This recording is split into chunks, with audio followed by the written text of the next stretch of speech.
Hello friends, तो कैसे हैं आप लोग। उम्मीद करते हैं अच्छे होंगे। तो चलिए बिना समय गवाते हुए सीधे आज की वीडियो को हम लोग स्टार्ट करते हैं। तो फ्रेंड्स, आपका पहला प्रश्न है, विश्व का सबसे ऊंचा पठार है। तो दोस्तों याद रखना, विश्व का सबसे ऊंचा पठार पामीर का पठार है, यानी इसका ऑप्शन बी जो होगा बिल्कुल सही आंसर हो जाएगा। दोस्तों आपका दूसरा प्रश्न है, अशोक ने कौन सा धर्म अपनाया था, यानी कलिंग का जो युद्ध अशोक ने लड़ा था उसके बाद अशोक ने कौन सा धर्म अपना लिया था। तो दोस्तों याद रखें, उसके बाद अशोक ने बौद्ध धर्म अपनाया था, यानी इसका ऑप्शन ए जो होगा बिल्कुल सही आंसर हो जाएगा।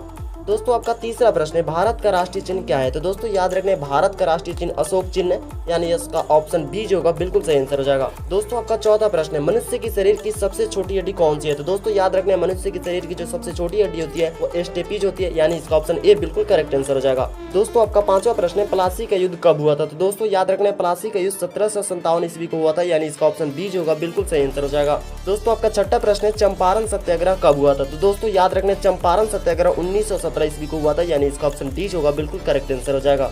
दोस्तों आपका सातवां प्रश्न है, सबसे पहले किस जानवर को पालतू बनाया गया था। तो दोस्तों याद रखने, सबसे पहले जो जानवर पालतू बनाया गया था वो कुत्ता था, यानी इसका ऑप्शन बी जो होगा बिल्कुल करेक्ट आंसर हो जाएगा। दोस्तों आपका आठवां प्रश्न है, सबसे अधिक सोने वाला जानवर किसे माना जाता है, मतलब जो सबसे अधिक सोता है। तो दोस्तों याद रखने, अफ्रीकी कोआला, जो अफ्रीका का जानवर है कोआला सबसे अधिक सोता है। दोस्तों आपका नौवां प्रश्न है, सबसे अधिक देखने की शक्ति किस जीव में होता है। तो दोस्तों याद रखने, सबसे अधिक देखने की शक्ति जो है चीन में होती है, यानी इसका ऑप्शन सी जो होगा बिल्कुल सही आंसर हो जाएगा। दोस्तों आपका 10वां प्रश्न है, सबसे अधिक नदी किस देश में है। तो दोस्तों याद रखने, सबसे अधिक नदी जो है बांग्लादेश में है, यानी इसका ऑप्शन ए जो होगा बिल्कुल सही आंसर हो जाएगा। दोस्तों आपका 11वां प्रश्न है, सांझ का तारा किस ग्रह को कहा जाता है। तो दोस्तों याद रखने, सांझ का तारा जो है शुक्र को कहा जाता है, यानी इसका ऑप्शन बी जो होगा बिल्कुल सही आंसर हो जाएगा। दोस्तों आपका 12 नंबर प्रश्न है, सुबह का तारा किस ग्रह को कहा जाता है। तो दोस्तों याद रखने, सुबह का तारा भी शुक्र को ही कहा जाता है, यानी इसका ऑप्शन भी बी ही सही होगा, यानी इसका ऑप्शन बी बिल्कुल करेक्ट आंसर है। दोस्तों आपका 13 नंबर प्रश्न है, सौर परिवार में सबसे बड़ा ग्रह कौन है। तो दोस्तों याद रखने, सौर परिवार में सबसे बड़ा ग्रह जो है वो बृहस्पति है, यानी इसका ऑप्शन बी जो होगा बिल्कुल सही आंसर हो जाएगा। दोस्तों आपका 14 नंबर प्रश्न है, चंद्रमा के प्रकाश को पृथ्वी तक आने में कितना समय लगता है। तो दोस्तों याद रखना, चंद्रमा के प्रकाश को पृथ्वी तक आने में लगभग 1.3 सेकंड का समय लगता है, यानी इसका ऑप्शन बी जो होगा बिल्कुल सही आंसर हो जाएगा। तो दोस्तों आपका 15 नंबर प्रश्न है और इस वीडियो का लास्ट प्रश्न है कि सूर्य की सतह का तापमान कितना होता है। तो दोस्तों याद रखना, सूर्य की सतह का तापमान जो है वो 6000 डिग्री सेल्सियस होता है, यानी इसका ऑप्शन बी जो होगा बिल्कुल सही आंसर हो जाएगा।